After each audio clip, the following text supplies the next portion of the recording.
Among Claude Monet's most poetic meditations on nature is his series of paintings of the Japanese bridge in his Giverny garden. Over many years, he returned to this simple wooden arch again and again, not just to record a structure, but to explore light, reflection, color, and the dance between surface and depth. This is a visual journey across those variations, how a fixed motif becomes infinite in perception. In 1893, Monet bought land adjoining his property in Giverny and constructed a water garden with a pond, lilies, and a Japanese-style footbridge. From about 1895 onward, he painted dozens of views of this garden, focusing frequently on the bridge motif. In 1899 alone, he produced around a dozen canvases from nearly the same vantage point, but each feels distinct. In this short film, we'll compare three representative versions: early, middle, and late. We'll look at composition, palette and light, brushwork and abstraction, and the psychology of variation, how Monet's evolving vision transforms a static subject into something alive. First, here is an early version. The bridge sits centrally, mirrored by soft reflections in the pond. The palette is luminous: greens, pinks, violets, and yellows. The brushstrokes are delicate. Individual leaves and railings are still clear.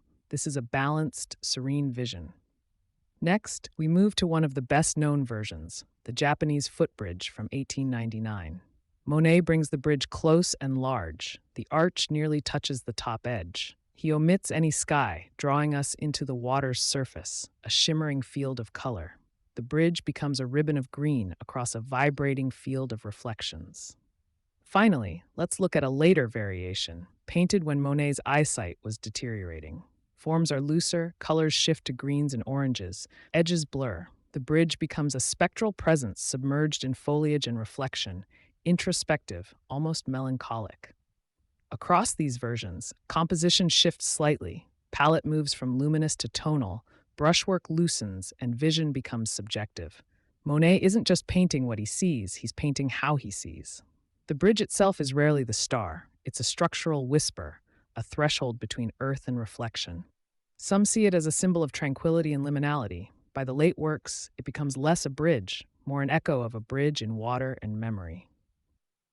In revisiting a single motif across decades, Monet shows us that variation is revelation, that light, color, and seeing are never static. The Japanese bridge is not just a subject, it is a prism through which he refracts time, perception, and the inner life of art.